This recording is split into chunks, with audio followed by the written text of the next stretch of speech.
Hello बच्चों, आइए इस प्रश्न को देखते हैं। रक्त दाब या आयतन में कमी के कारण किसका मोचन नहीं होगा?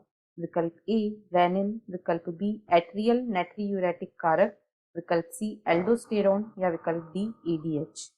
इस प्रश्न की जो मुख्य अवधारणा वह है एट्रियल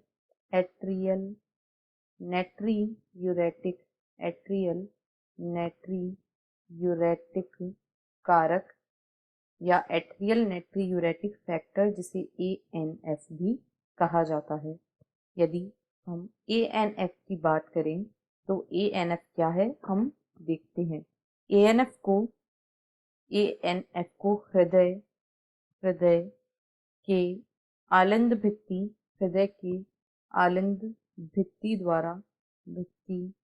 द्वारा स्रावित किया जाता है। यह आलंद भित्ति के द्वारा स्रावित किया जाता है। इसका कार्य होता है कि जो परिसंचरण तंत्र होता है, यह परिसंचरण तंत्र में सोडियम आयन व जल की सांद्रता को कम करता है।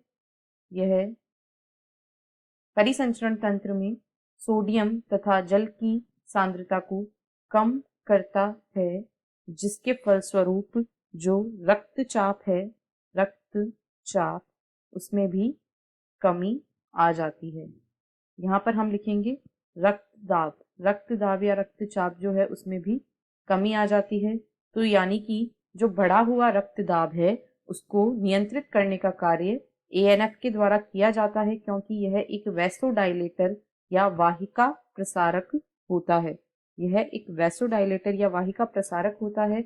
और इसी के कारण जब यह स्रावित होता है तो रक्तचाप में कमी आ जाती है। जबकि जो रेनिन, एल्डोस्टेरोन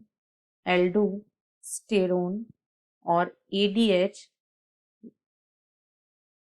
रेनिन, एल्डोस्टेरॉन तथा ADH ये उस स्थिति में स्रावित किए जाते हैं जब बहुत अधिक मात्रा में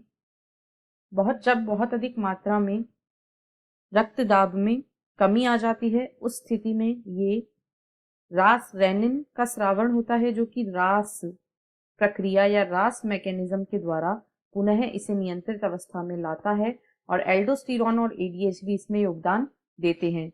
जबकि जो ANF होता है वह रास को नियंत्रित करने का कार्य करता है। यह रेनिन के विरुद्ध कार्य करता है तथा यह रक्तदाब या रक्तचाप में कमी लेकर आता है।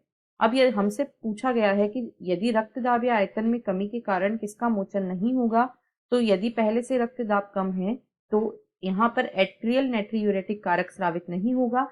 रेनिन, एल्डोस्टेरॉन और ADH तीनों ही पुनरावशोषण की प्रक्रिया को प्रेरित करके रक्त आयतन में वृद्धि करते हैं और फलस्वरूप रक्तदाब या रक्तचाप में भी वृद्धि होती है। अतः विकल्प बी इस प्रश्न का सही उत्तर है।